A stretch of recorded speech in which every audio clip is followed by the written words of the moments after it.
We are live on YouTube now then. Thank you.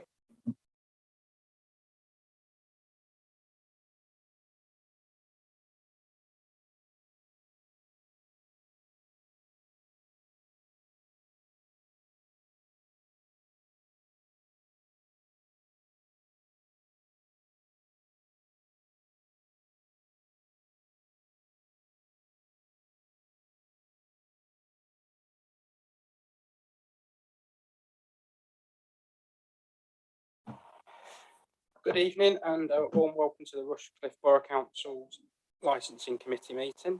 I'd like to remind everyone that the meeting is being recorded and live streamed on the Council's YouTube channel. In addition, under the Local Authorities Executive Arrangements, Meetings and Access to Information for England Regulations 2012, other people may film, record, tweet or blog from this meeting. The use of any such images or sound recordings is not under the Council's control. We've got two officers with us this evening, Jeff Carpenter to my left and Peter Harris to my right. Would like now to move the first item on the agenda, apologies for absence. Do we have any, please? We have apologies from Councillor Wheeler and Councillor Bansal and Councillor John Stockwood. Thank you. Thank you. Any declarations of interest?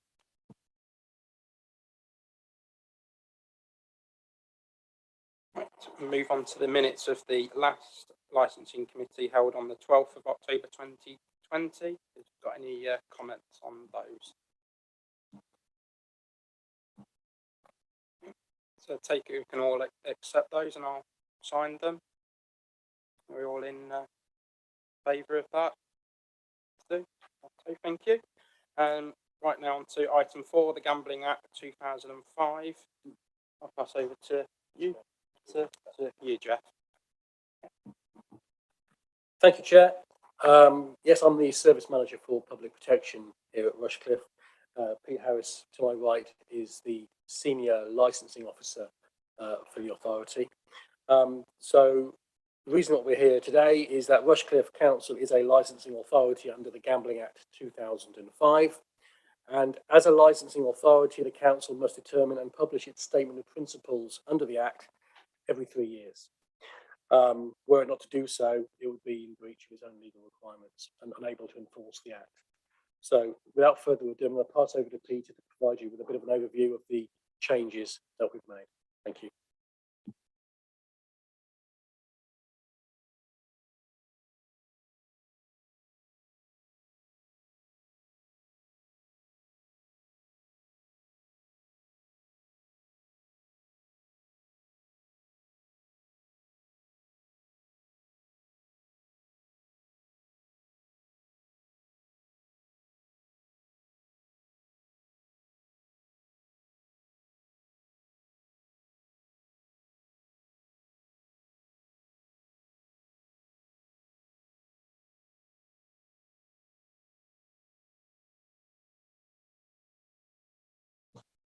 Sorry about that, Chair.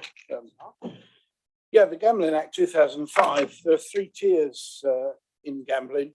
The council looks after the lower tier. We ensure regulation of that tier. We ensure keeping gambling crime-free, ensure gambling is free and open, and the protection of children and vulnerable adults. The operators involved must show they have a social responsibility to where they're situated and show they do exclude children under 18s and vulnerable adults. And every 3 years, we must consult on our policy, and it is a living document under constant review. Also, we must take a note of the Gambling Commission advice, and these policies are a living document. The Gambling Board looks after the companies, Ladbrokes, etc., gambling online, if it's in this country, and casinos, and the upper tier is HM government. So just for information. The policy itself, there are very few changes, and if you've got the policy in front of you, I'll run through. Page 3 just highlights the consultation period we had. Page 7, item 1.2, the paragraph was altered. Is now at the top of the paragraph, that was at the bottom, so it didn't read properly, so you weren't aware they were the 3 licensing objectives which are underneath. Page 8 at the top, the date the policy comes live, that is the 3rd of January 2022. That is the date which the Gambling Commission has stated.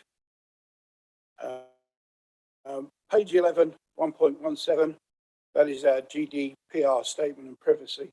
That was missing from it, so now it's been added. Page 12, 2.7, that's there the betting offices and other people who offer betting and gaming. They must now look at the demographics of the area and supply various paperwork leaflets in a language that is predominantly in the area. Page 19, 4.3, that is a change in the Children's Board's name. They've now moved on to being, they now become the Safeguarding Children Partnership. Page 21 and 22, 5.11, talks about fixed odd betting terminals. They're mainly in betting offices, and the main change in that was that you could load £100 up into a machine and bet with it. Now that's been reduced to £2. The page 23, 5.25, public houses who have gaming machines in now must supply a plan of where the machines are going to be sited. Page 25, 5.37, small society lotteries, the upper limit of how much they can earn and put into prizes is changed. And page 30, we say that's the back, it's just a change of a consultee's name, and those are the changes in the gambling policy. Are there any questions?